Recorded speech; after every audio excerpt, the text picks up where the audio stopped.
Twice during the 18th century, a world war culminated in a far-reaching peace treaty signed in Paris. The first of these, in 1763, confirmed Britain's seizure of Canada from the French. Now the Union Jack flew triumphantly from Quebec to Florida. But only 20 years later, Britain had to sign the humiliating Treaty of Paris, which ended the American Revolution. She had lost the greater part of her holdings in North America, for the victory of 1763 had given her more than she had the wit to handle. Now the 13 colonies along the Atlantic seaboard were independent. But their victory was incomplete, for Canada remained in British hands. It had survived both an attack from the south and a good deal of propaganda. The French Canadians, although cool toward Britain, had proved cooler still to the Protestant American invaders, and the English businessmen of Quebec had remained loyal to the Crown. Their financial ties were with London, and their fur trading profits depended on Britain keeping the Americans out of the West. But there were friends of Britain in the 13 colonies too, almost 1/3 of the population. As the Revolution grew in fury, they had suffered insult, injury, and loss of property.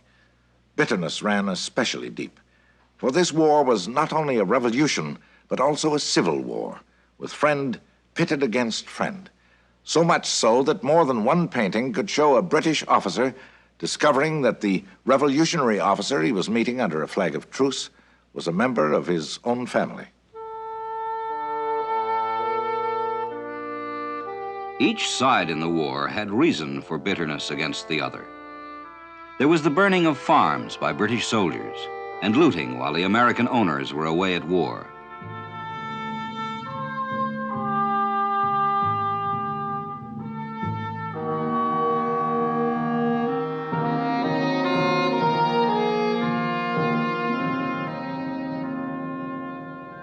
Englishmen like Colonel Guy Johnson and his formidable Indian ally, Joseph Brant, were even more hated by the Americans. Indian warriors friendly to the British were not discouraged from taking American scalps in ferocious raids in the backwoods of New York and Pennsylvania. These massacres of settlers would long be remembered by the revolutionaries.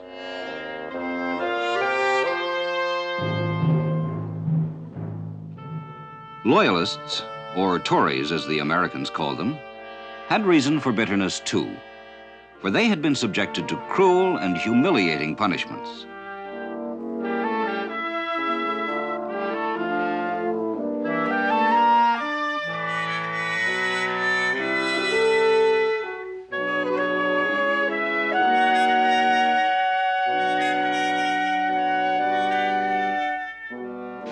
There were angry scenes when the Tories asked for the return of their confiscated property, and they were usually told to get out and stay out. Unwanted by the victors of the revolution, they became refugees in search of new homes.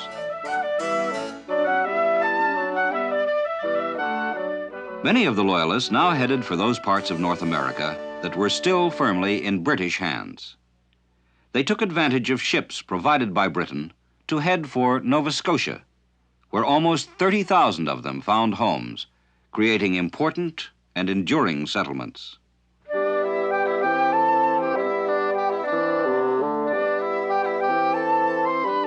The dispossessed Loyalists had other destinations besides Nova Scotia, for Canada proper was also under British rule. So there was migration into the Great Lakes area and settlement along the St. Lawrence and Lakes Ontario and Erie. The old western wilderness, the preserve of the fur trade, was now dotted with the camps of new arrivals. There were wealthy men among them, but many were ordinary people who simply felt that the rights of Englishmen were more secure here than in the United States.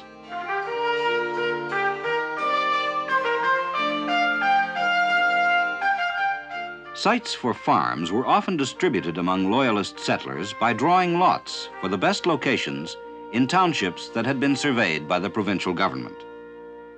Then came the task of clearing the land.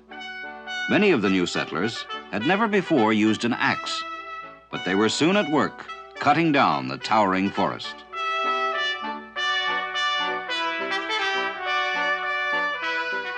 The hardships were severe, But men and women who had lost everything could endure anything. Their determination and persistence meant permanent settlement, in contrast with the transient nature of the fur trade. New settlements, added to the long-established French-speaking area in Quebec, seemed to call for new political arrangements in British North America. One prominent loyalist, William Smith, called for a federation of these colonies. He argued that the American colonies would not have revolted if they had had a strong central government rather than unchecked local legislatures. But Britain's remaining holdings were far too scattered, and Smith got no support. For British officials like John Simcoe, Canada needed strong rule, but from London.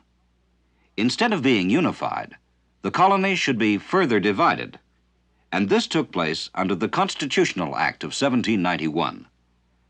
Now there would be two Canadas, one mainly French-speaking and the other English, and each would have its legislative assembly with very limited powers, though for French Canada this meant the end of rule by council.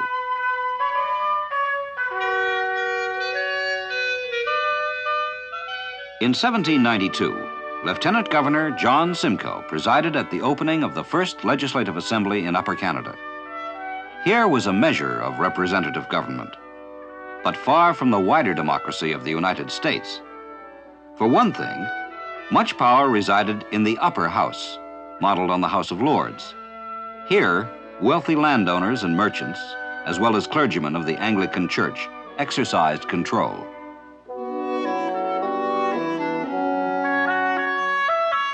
For men like Simcoe, power in the hands of the people was American and dangerous.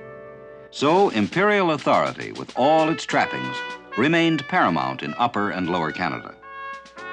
Although there was representative government, the system preserved Toryism, enabling potential monopolists and authoritarians to flourish.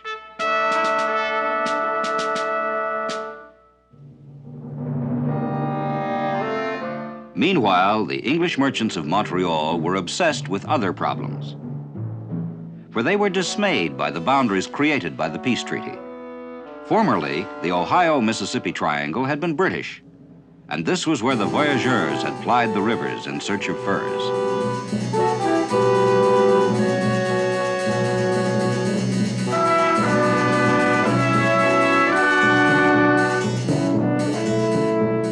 As British territory, this region had been indispensable to the fur trade.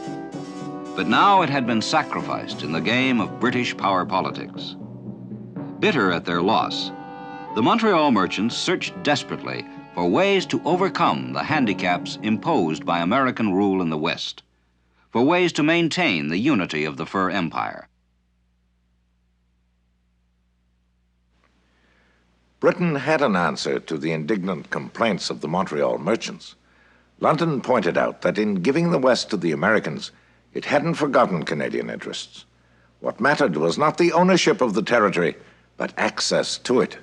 And Britain promised that this access would be assured to the fur traders through a future commercial agreement with the Americans. But this treaty was not forthcoming, because powerful British mercantile interests at home were not prepared to grant the Americans reciprocal free trade privileges. Moreover, American cooperation was unlikely. Even more troubling were strong pressures within the United States to settle the newly won interior territories. This settlement in itself was enough to threaten the very existence of the fur trade.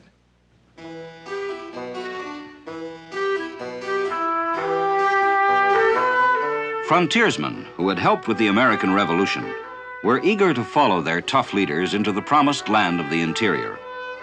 Key passes through the mountains had been discovered years before, and men like Daniel Boone had blazed trails for the settlers.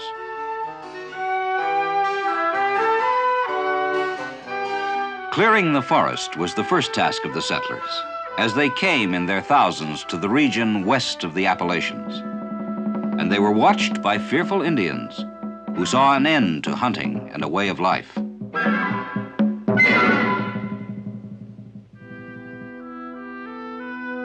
The Indians took their worries to the fur traders, and to the British authorities charged with protecting the traders' interests. At the same time, the British were intrigued by troubles in the United States, of discontent within the American Army because of lack of funds to pay the troops. And American tax collectors were being tarred and feathered by citizens reluctant to pay for federal government. In Congress itself, there was disunity and occasional brawling, patterns of violence well remembered by loyalists in Canada who had seen plenty of tar and feathers during the Revolution. And there was news, too, of American defeats in battles with the Indians in the Ohio country.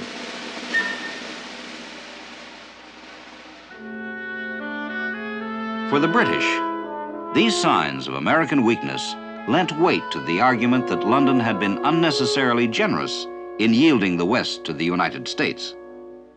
With stiffened resolve, Britain found excuses to delay the evacuation of its western forts, as promised in the treaty. These might be used to bargain for concessions to the fur trade, and the British revived the old idea of an Indian buffer state between Canada and the U.S., with access for all. Friendship with the Indians was now being cultivated by British officials in Canada, like John Simcoe, who valued Indian hostility toward the U.S. The governor of Canada, Lord Dorchester, went dangerously far in promising the Indians help if they went on the warpath against the United States. The Indian threat again loomed large with this British encouragement. As the Americans saw him, this was the hunter of settlers' scalps, bolstered by the intrigues of Canadian fur traders.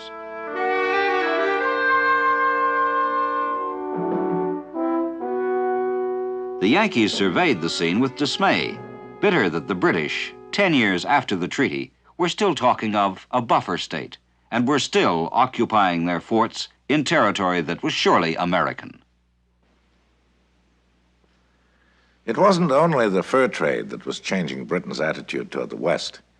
In signing the peace treaty, Britain had in effect surrendered to American sovereignty lands that earlier treaties had recognized as Indian. Despite British arguments that these treaties, which the Americans refused to honor, involved only British rights and not Indian ownership, the Indians felt betrayed.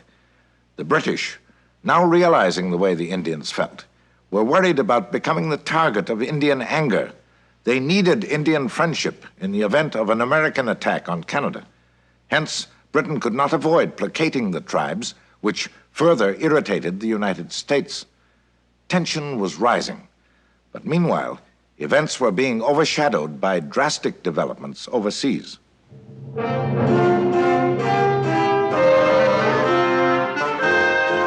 In Paris, on the 14th of July, 1789, the Bastille fell before the fury of the mob.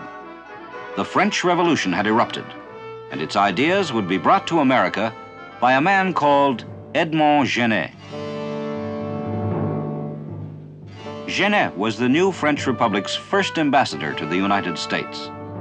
But his welcome by George Washington was a cautious one, for Genet was seeking active aid for the French Revolution. He was seen by many as disrupting the neutral course of the American chariot of state. His insolent tactics eventually turned even friendly Americans against him. But Genet had another target, Quebec.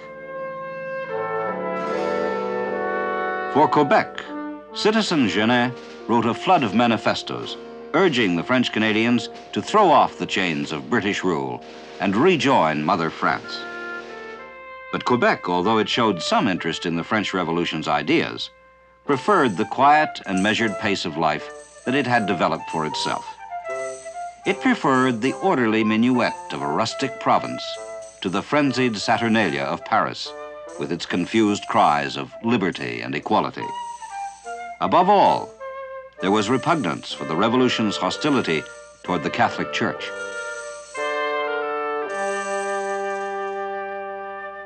And so, from the pulpits of Quebec's churches, there were sermons denouncing Citizen Genet's mission and pastoral letters attacking the revolutionary enemies of the church.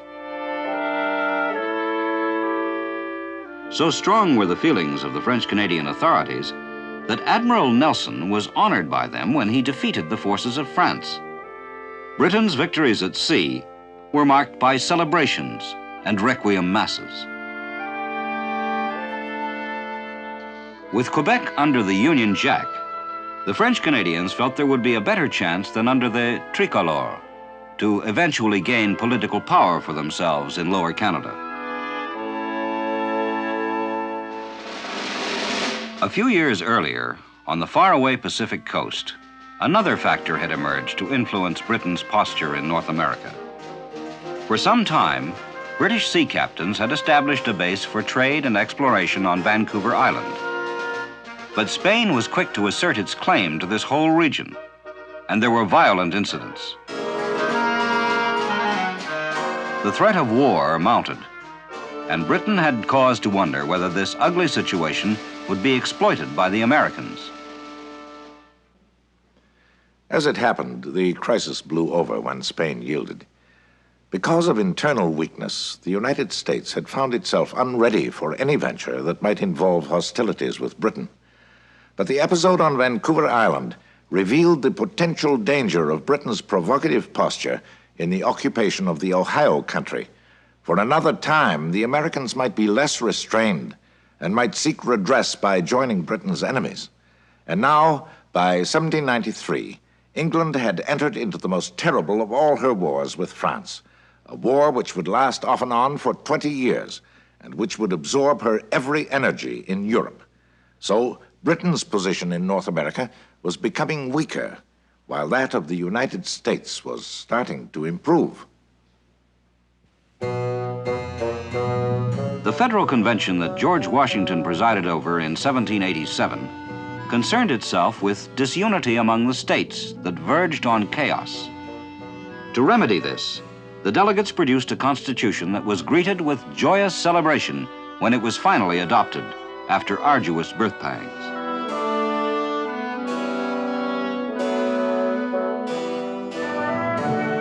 And a triumphant Washington was inaugurated as the first president of a country that now had a stronger central government.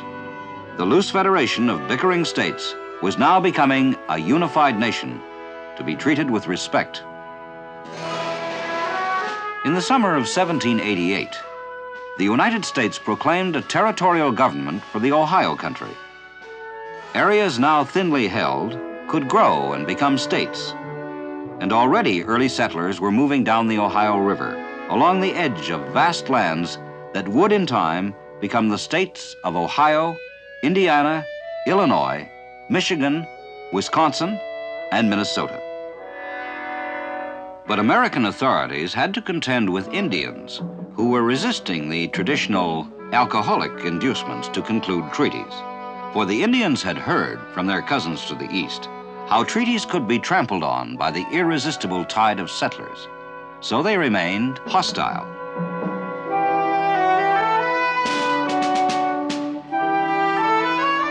Early clashes in the Ohio country had seen victory go to the Indians, and now the government sent General Anthony Wayne to settle matters once and for all. A formidable foe faced the American forces, but Wayne studied him carefully, bringing to the task experience gained fighting the Indians in the southern states.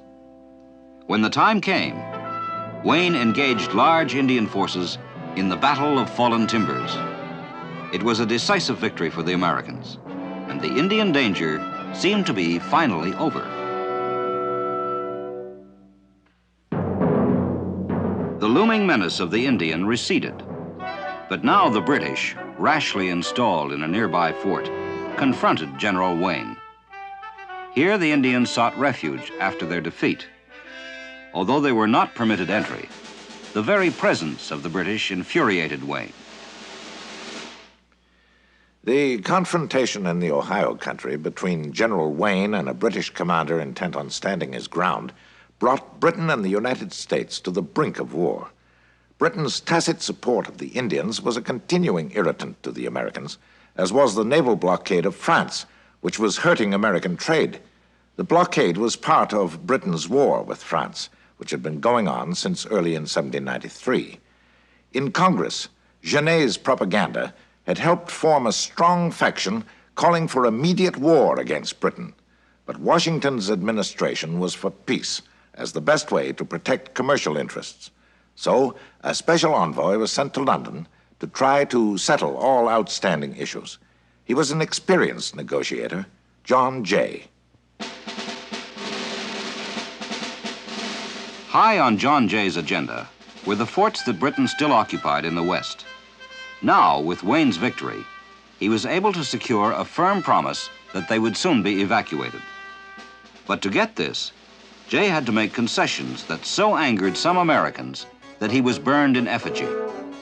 For he had agreed to most of the British rules of blockade and to free access to the fur trade for Canada.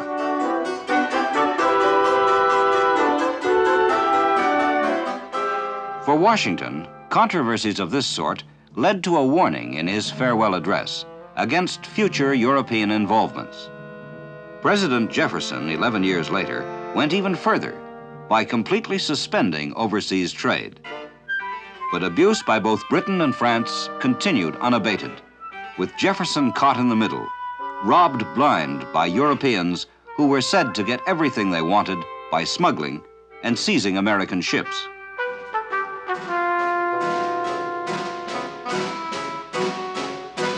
In France, by Jefferson's time, the government was firmly in Napoleon's hands, and no Western nation would be uninvolved in the consequences of his imperialism. Eventually, he would help push Britain and the United States into conflict again, endangering Canada's very existence. One capital, London, and one nation, England, lay beyond Napoleon's ambitious reach. In London, Britain's sea lords plotted naval strategy against him, and in the House of Commons, members were resolved to spare nothing in the task of spiking Napoleon's grandiose plans of conquest.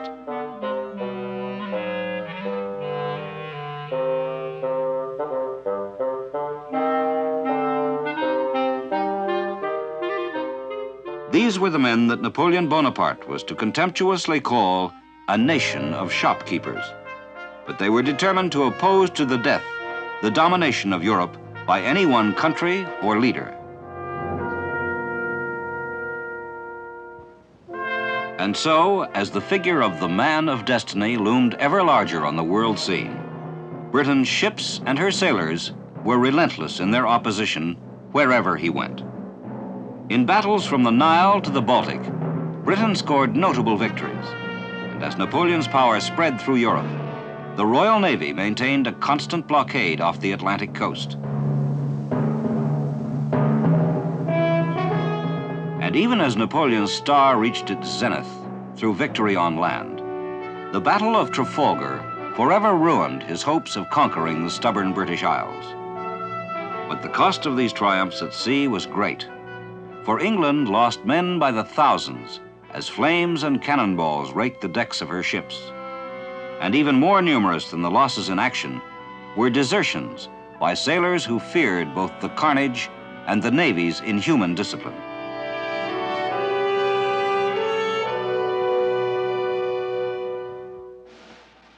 Deserters from the Royal Navy often found work on American merchant ships, where the British came looking for them. At sea, American vessels were boarded by the British, who seized runaway Jack tars, and often American sailors as well. The Navy was desperate for crews to fight the French. For the Americans, it was outrageous. So once again, John Bull and Brother Jonathan were at odds, pushing and quarreling in their Atlantic mill pond.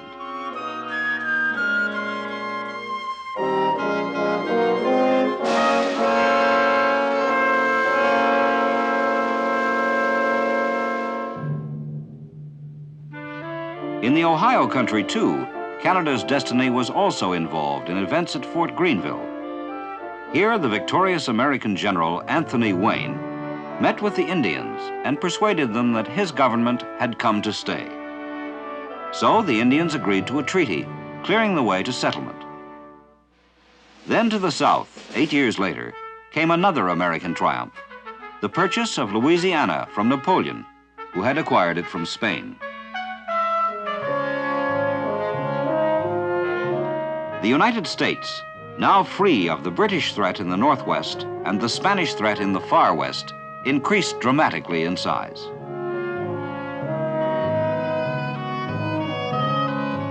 In ceremonies marking the American takeover of these areas, the Indian and the old-time trapper were forlorn figures who had little to look forward to.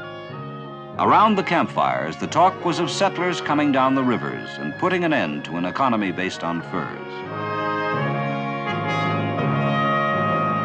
But as the ever-advancing line of American forts pushed west, the Indians plotted and attacked. War cries and gunfire echoed from Tennessee to Indiana.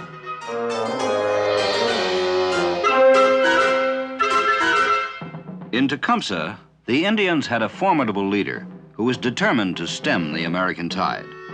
Meetings between him and American leaders led only to greater mutual anger. And at Tippecanoe, Indiana, the two sides fought once again in November 1811. The Americans won a shaky victory. Meanwhile, Canadian trappers working south of the lakes brought reports to British officers like General Brock, indicating that Americans were again blaming the British for Indian violence. Men like Henry Clay, congressman from Kentucky, were clamoring for a showdown with Britain. And supporting Clay was a whole nest of war hawks. The hawks, mostly from frontier areas in the south and west, kept up a powerful cry as they called for the unleashing of the thunderbolts of war. Henry Clay, the most strident voice of all, argued there could be no lasting peace in the West until Canada and her rulers were laid low by the god of war.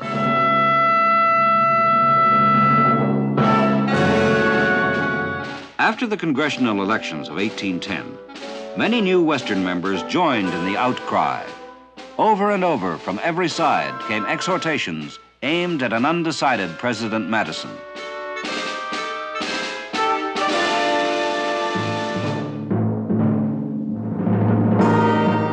On to Canada was the cry of the hawks. Finally, Madison yielded. In exchange for support in the next election, he agreed to war, which was declared in June 1812. The causes of the war, as we have seen, were twofold. First, there was Britain's violation of American sovereignty at sea, and second, there was Britain's support for the Indians. As the war hawks pointed out, the Indian guns at Tippecanoe had come from Canada, but behind their avowed concern for settlers' rights, some of the war hawks concealed a desire to annex Canada. They were imperialists who believed that it was America's manifest destiny to rule the whole continent. And in this, the Westerners found allies in the Southerners, who wanted to take Florida from Spain. The Americans were supremely confident. Canada, outnumbered 10-1, seemed doomed. Victory, said ex-President Jefferson, will be a mere matter of marching.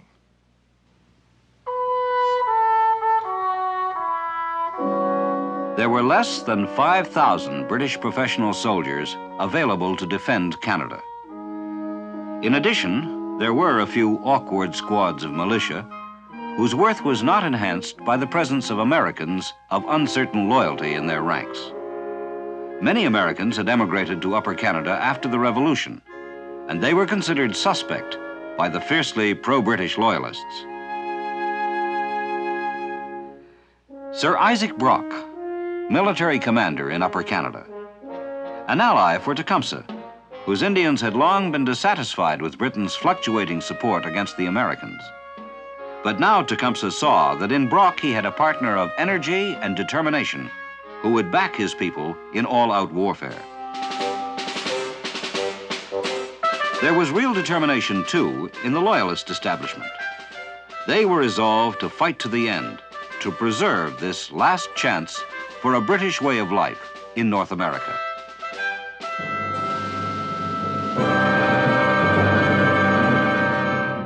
As the war got underway, American strategy called for a three-pronged attack on Canada.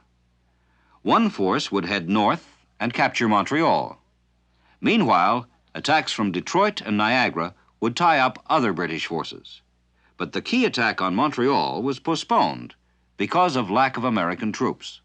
And while preparations went on at Niagara, bold British Indian actions took key posts at Michilimackinac and Fort Dearborn.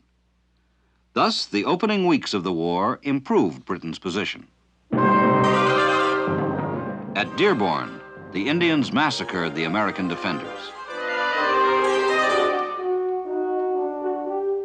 Meanwhile, General Brock, with admirable speed, hurried west to lay siege to Detroit, where there was a large American force under General William Hull, a commander who was paralyzed by fear and indecision.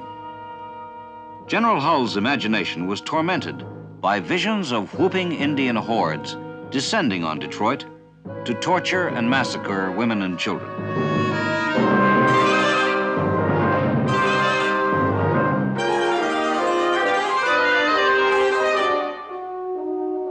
Hull's army was twice the size of the besieging force, but he was so afraid of the Indians that on August 10th, he decided to surrender. The victory of Detroit had removed another threat, and now General Brock hurried back to face the American attack at Niagara.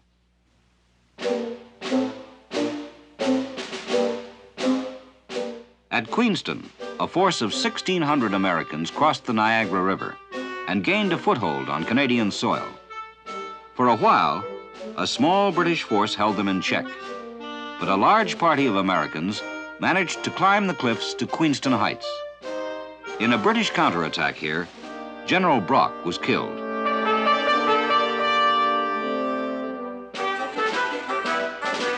The American vanguard held on, but New York militia across the river refused to come to their aid, maintaining they would fight only on home soil. And so the Americans were overwhelmingly defeated. The Niagara invasion threat had ended in confusion and humiliation. To round out a year of fiascos, the Americans mounted an attack on Montreal. But when the New York militia reached the Canadian border, they once again refused to leave their native state. The American leaders may have said that victory would be a mere matter of marching, but they couldn't seem to find the men who would march. The Americans were no more successful in their efforts at subversion, and a manifesto calling on the people of Upper Canada to fight against so-called British oppression fell flat. Thus, the year ended, with Canada still in possession of the vital communications line to the west. Early in 1813, a British attempt was made to win back the Ohio region. The Americans put up stout defenses at Fort Meigs and Fort Stephenson, but the Canadians remained a danger. The new year, however, would see a new factor that would drastically affect Canada's hopes for Western conquest.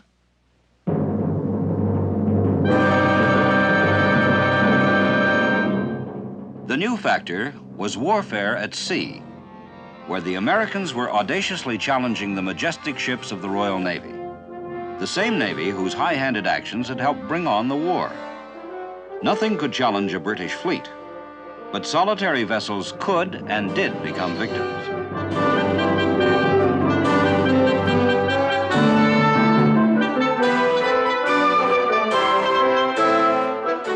In many parts of the Atlantic, American cannonballs tore through the timbers of British ships. Though far less numerous, the American warships were brilliantly handled as they attacked.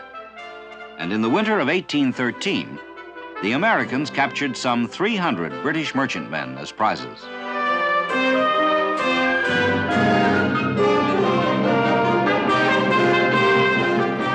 Although they could not turn the tide of war, victories at sea did wonders for morale. On the Great Lakes, however, this same naval enterprise could change the whole pattern of conflict. Britain had a squadron on the lakes, and the Americans hastily improvised a fleet to challenge it. The battle, when it finally came, would be decisive. On September the 10th, the Battle of Lake Erie began, and it raged furiously for more than 3 hours.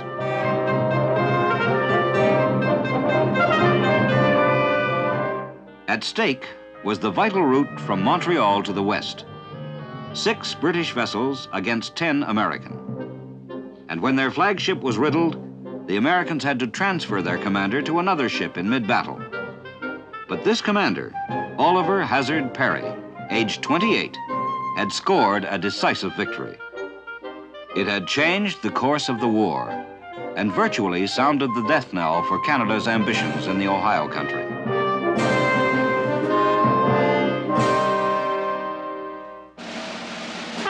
Meanwhile, in the West, General Harrison and a well-trained American army had remained on the defensive, awaiting the outcome of the Lake Erie operation. After the victory on the lake, they were ready to move.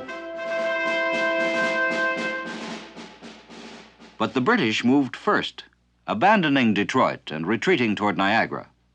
Unfortunately, their commander, General Proctor, had encumbered himself with too much baggage and too many civilian refugees.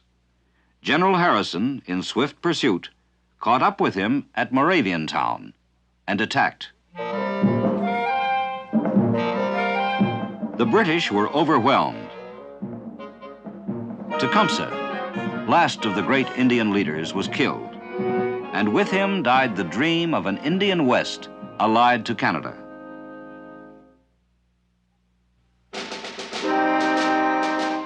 Earlier in the year, Fort George had fallen to the Americans, who had crossed the Niagara River in another invasion. But their attempts to advance further into Upper Canada were checked at Stony Creek, where outnumbered defenders forced the Americans to fall back on Fort George.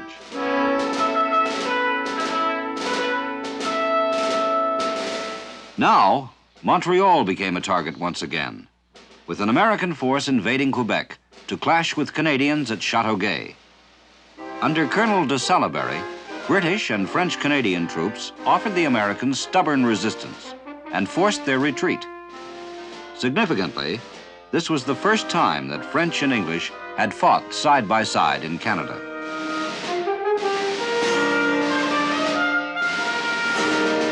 Soon afterward, there was another thrust toward Montreal, down the St. Lawrence. But at Chrysler's Farm, a force of 800 British assailed some 2,000 Americans. Despite superior equipment, the Americans were so badly mauled that they retreated across the river in disorder. With winter coming, the war was over for 1813.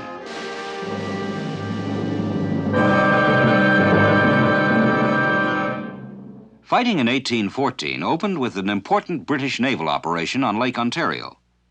A new invasion of Canada was in the air, and success or failure would depend largely on control of the lake.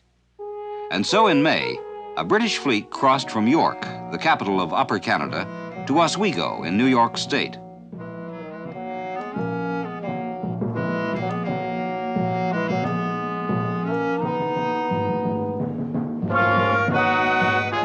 Landing at Oswego, the British captured or destroyed the large supply of stores that had been accumulated for the summer's operations. Perhaps more important, this show of strength so intimidated the American naval commander at nearby Sackett's Harbor that he lapsed into inactivity, leaving the whole lake open to British movement of men and supplies.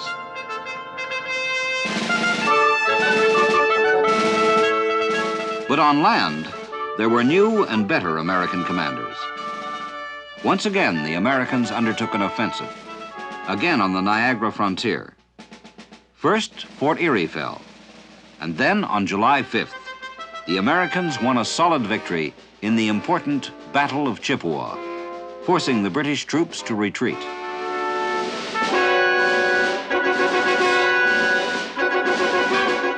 Two weeks later, at Lundy's Lane, the two sides met again in the war's most bloody battle.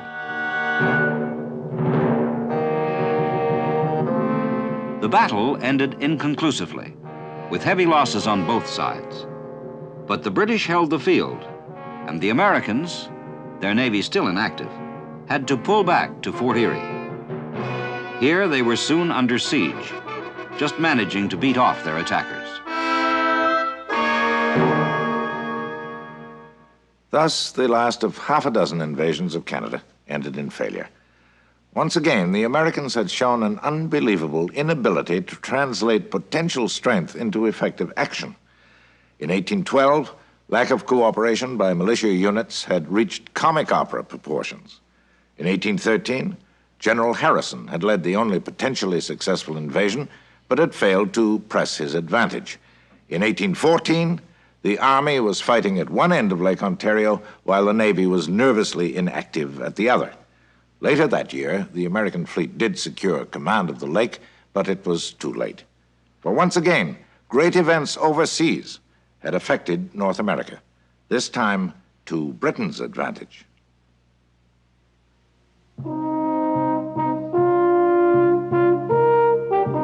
In Paris, at the end of March, British troops were among the Allies who entered the city in triumph. Together, they had won the war in Europe, and Napoleon was on the run. No longer would he tie up the bulk of Britain's army. Now Wellington, its commander, could turn his attention to America. With veteran troops coming from Europe, Britain could attack again. First to capture far-off Prairie du Chien, controlling the upper Mississippi. Then, in September, to occupy a large part of Maine with an expedition from Halifax. But the principal effort was to be an assault on the American invasion base of Plattsburgh. The armies skirmished near Plattsburgh, but the main action was naval on Lake Champlain. Before attacking the town, the British general decided to await the outcome between the ships.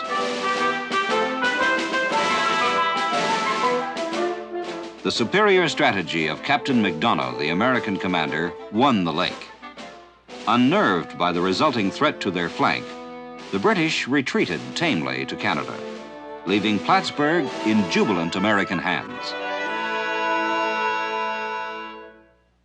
Meanwhile, there had been another British initiative to the south, where a powerful expeditionary force had sailed from Bermuda into Chesapeake Bay. After landing, there was a brief battle in which poorly trained American militia fled from a smaller British force. The British then put the torch to much of the city of Washington.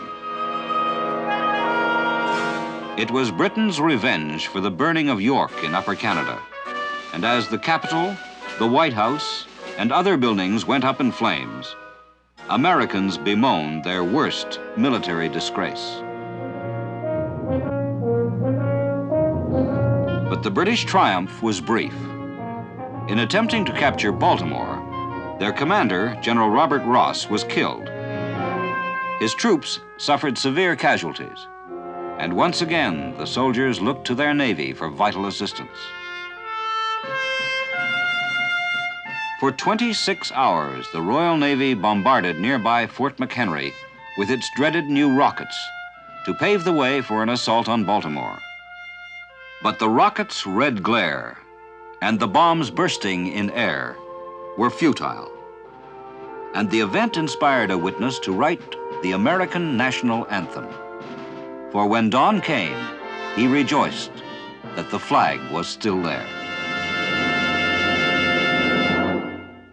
Far to the south, the British prepared another assault. From the West Indies, they headed for New Orleans, where they hoped to close the Mississippi. But sharp-eyed riflemen from Kentucky and Tennessee were waiting for them in strong positions. In close ranks, the hapless British marched into withering fire, led by officers who seemed to have learned little since the Battle of Bunker Hill. Under General Andrew Jackson, the Americans killed or wounded 2,000 British, losing only 8 men themselves. For the Americans, it was the greatest victory of the war, and Andrew Jackson became a national hero.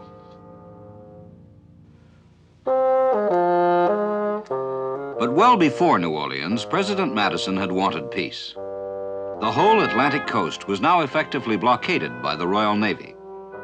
And even before the war, hostility between Britain and the United States had led to depression along the New England coast, with idle ships and empty docks.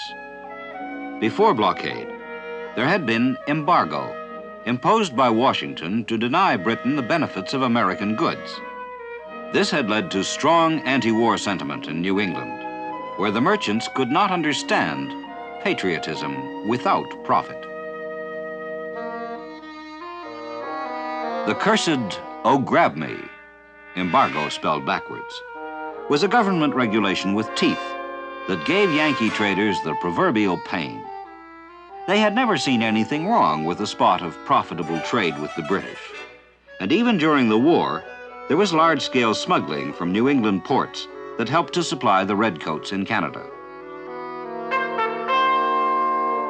It even looked as though old King George III might win back some of his pre-revolutionary subjects, for distraught New England leaders were openly suggesting secession and a separate peace.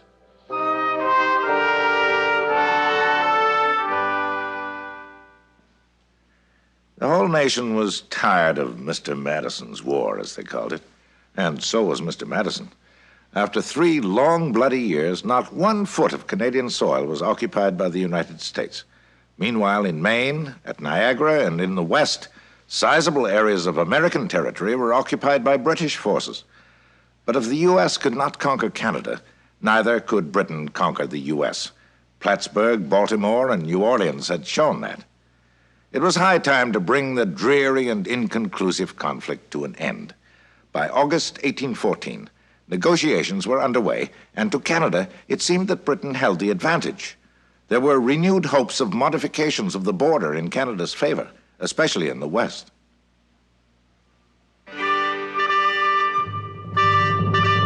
British delegates at the peace talks did not fail to press the advantage their victories had given them.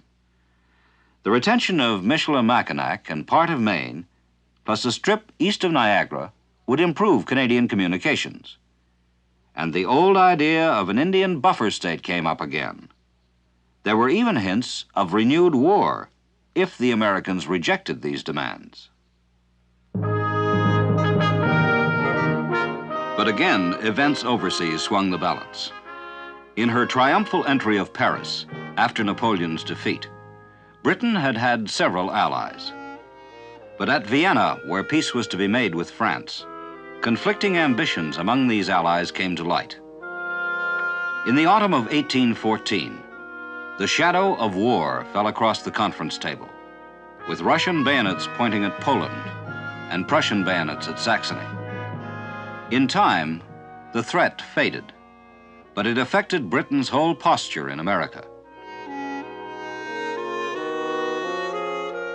Dangers in Europe would make it difficult to spare troops for America. So Viscount Castlereagh, Britain's foreign minister, was advised by Wellington to make a quick peace with the United States without annexations. Thus, Britain's conquests were abandoned, and the border adjustments were forgotten.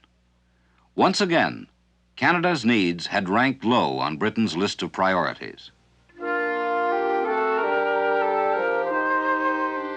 At the end of December 1814, peace was signed. A happy outcome for American war hawks like Henry Clay, who were quick to proclaim this failure to lose as a victory.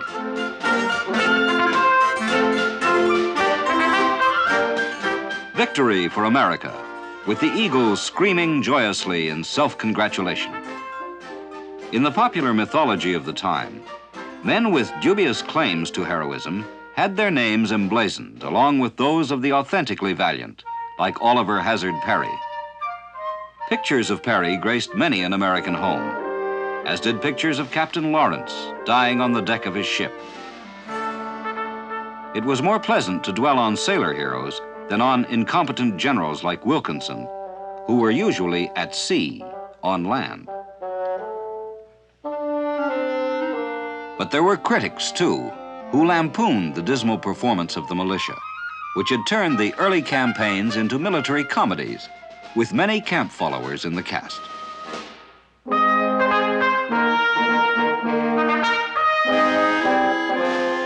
For true patriots, however, there were lush lithographs to commemorate the glories of dying for the young nation. For as the heroes expired on the quarterdeck, the trumpets proclaimed the humbling of a wicked Britannia.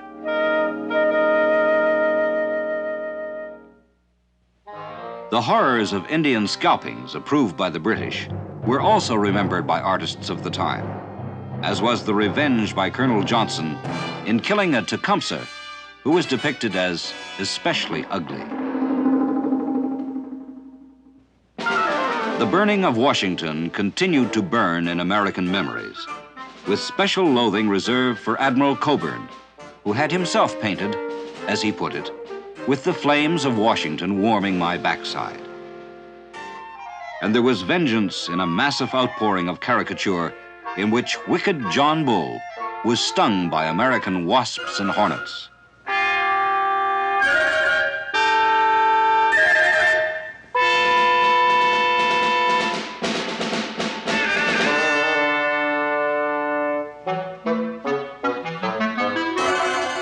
And a bloody nose was what George III got for squaring off with a nimble Yankee.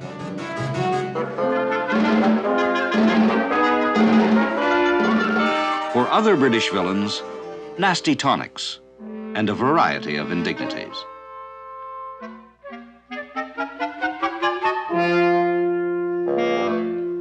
But despite the bitterness left by the war, the decline of Napoleon Bonaparte had changed the real issues between Britain and the United States. Now headed for exile, Napoleon was no longer the great troublemaker. Soon, death would come to end his exile. But already his fall from power had led to a relaxation of the exhausting demands on the Royal Navy.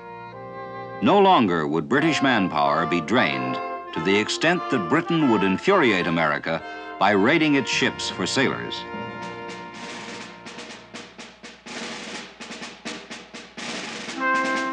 But shipyards on the Great Lakes and memories of battles there and on Lake Champlain served to make it clear that naval power in North America was still a potential threat to both sides. In the uneasy atmosphere that followed the war, would this threat still hang over the lakes?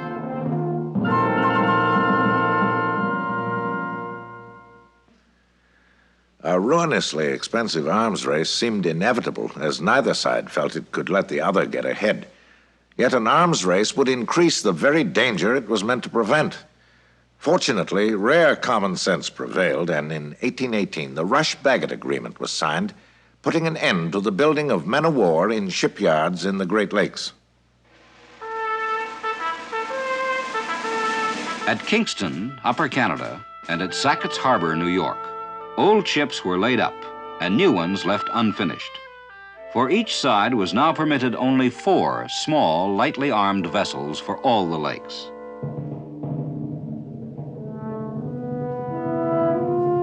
But if there was a relaxation on the water, the forces on land remained on guard, keeping a careful watch at Niagara and other border points. For no one in 1818 thought that another Anglo-American war was unthinkable. The famous unguarded frontier was still a good many years away. But meanwhile, how did Canadians view the War of 1812? Naturally, they saw it from an angle very different from that of the Americans.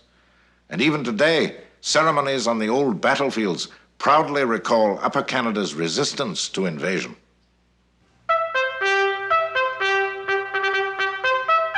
The stubborn loyalists who stopped the Americans at Chrysler's Farm and in other battles a century and a half ago are remembered today for their successful struggle for survival against odds that seemed overwhelming.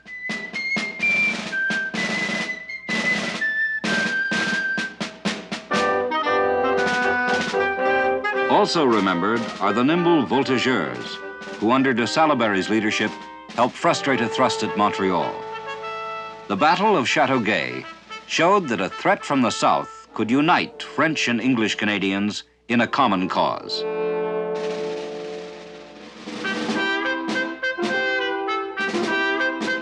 The famous fight between the Chesapeake and the Shannon was celebrated in song and story, with the Canadians giving due credit to the courage of the defeated Americans.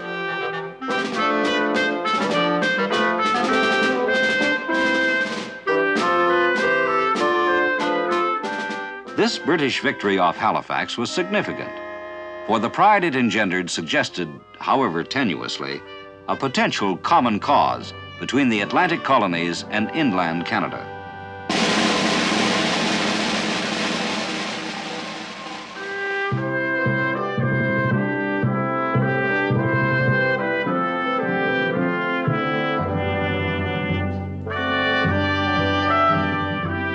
And so the war produced the first stirrings of Canadian nationalism, although the map left by the treaty gave little to cheer about. With the Ohio and Mississippi now firmly held for American settlement, Canada could forget its fur-trading ambitions there. For the United States, the road to Western expansion was unhindered. But Canada could look only to little-known lands held by the Hudson's Bay Company, cut off by 1,000 miles of wilderness. Canada seemed to face a harshly limited future.